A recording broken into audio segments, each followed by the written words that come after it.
Welcome to my new lecture, Estimate Activity Resources. Estimate Activity Resources is part of Project Resource Management, which is chapter number 9 of Project Management Body of Knowledge, 6th edition. Estimate Activity Resources is the process of estimating team resources and the type and quantities of material, equipment and supplies necessary to perform project work. The key benefit of this process is that it identifies the type, quantity and characteristics of resources required to complete the project. This process is performed periodically throughout the project as needed. To work on estimate activity resources, the major input to estimate activity resources is scope baseline, which contains a scope statement, WBS dictionary and WBS. So, you need scope baseline, you need resource management plan as well, because in resource management plan we specify responsibility assignment matrix, organizational chart and text oriented job description kind of formats, along with the processes and tool and techniques of resource management we will use to work on different processes of this knowledge area. Next is you need scope baseline. As I said earlier, scope baseline contains work breakdown structure, WBS, its dictionary and project scope statement. And next is that we decompose our work packages into more manageable components. And when we do that, we produce activity list. Activity list contains ID, activity name and its description. And activity list comes when we decompose our work packages into more manageable components where we can assign resources, time and estimate cost easily.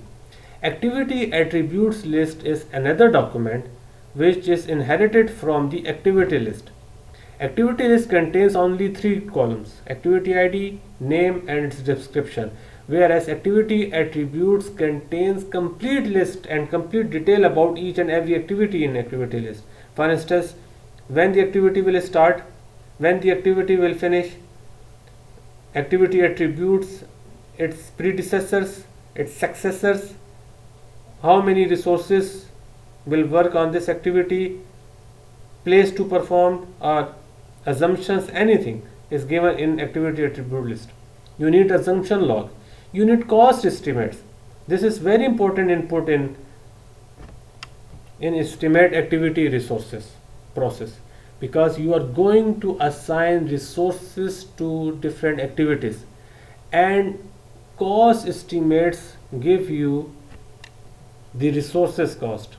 For instance, for activity A, you are going to assign a programmer. So, in cost estimates, it helps us to assign a programmer according to the budget of this project. It provides resource calendar. For instance, for activity A, you want a resource which must be available from 1st June to 15 June. So the resource calendar gives us the availability of resources. When we perform work on or when we plan something, we must analyze the risk involved in performing that work, and that is written in a risk register document. You need an enterprise environmental factors and organizational process assets are the common inputs to all processes in project management.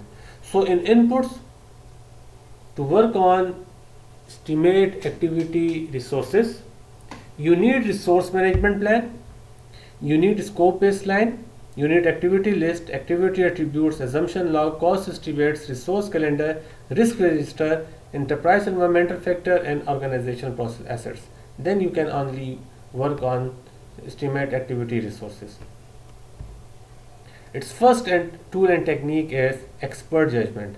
Expert judgment to get expert opinion from someone within your team or your company. Next is meetings.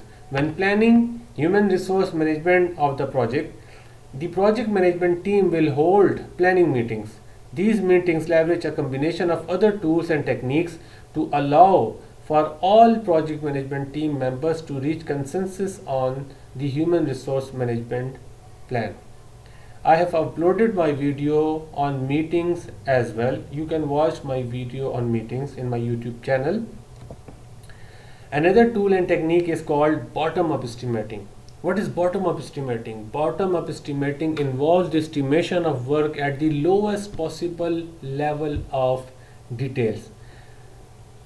For instance, our first step is to work on work breakdown structure. That is a graphical representation of your project. What we do next? We take our work package and we further decompose our work packages into more manageable components. So we assign each and every resource to different activities, and then these estimates are then aggregated in order to arrive at summary totals that we assign to the work breakdown structure. By building detailed cost and time estimates for the work packages, the probability of being able to meet the estimated amounts improve substantially. Bottom-up estimating technique is used when we do something new which was not done in similar previous projects, or the project sponsor and project demand is to provide accurate results. Then we use bottom-up estimating. Always remember, bottom-up estimating is time consuming, but is very accurate and very precise. So you will adopt this tool and technique according to the need of the project. Another thing is analogous estimating. Analogous estimating is used when your company has done similar previous projects.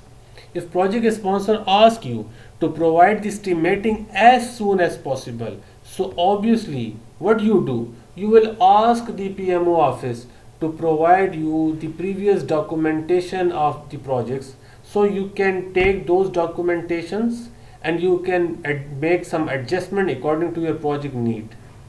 But remember, the disadvantage to analogous estimating is this technique does not provide accurate information. In analogous estimating is the act of using former projects to estimate how long or how much a current project will take or cost. In other words, it is technique that centers on comparison. This means that the more data that is available, the better the estimate will be. Parametric estimating is another tool and technique in estimate activity resources. Parametric estimating is a project estimation technique whereby a unit rate is used and multiplied by the number of units. For instance, if an activity needs 4,000 hours of coding and it needs to finish in one year, it will require 2 people to code. Alternative analysis is used to work on different options to produce project deliverables effectively or to perform project work. For instance, whether to use human resource or we can use machines or some other options you can use. So alternative analysis is the evaluation of different choices available to achieve a particular project management objective. It is an analytical comparison of different factors like operations, cost, risk, effectiveness, as well as the shortfalls in an operational capability.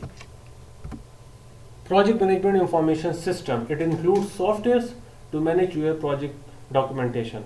The project management information system is used to compare the baseline with the actual accomplishment of each activity, manage materials, collect financial data, and keep a record for reporting purposes. I have created a playlist in my YouTube channel where you can watch my trainings on Project 2019 software. And outputs are resource requirements. Resource requirements, because what is the purpose of working on sequence activities? To assign suitable resources to your different activities, which was the output of define activities process growth. So you will take that document and in next column you will assign suitable resources to your activities. That's it. It is very simple. So resource requirements identify the type and quantity of resources required for each work package or activity in a work package and can be aggregated to determine the estimated resources for each work package, each WBS branch and project as a whole.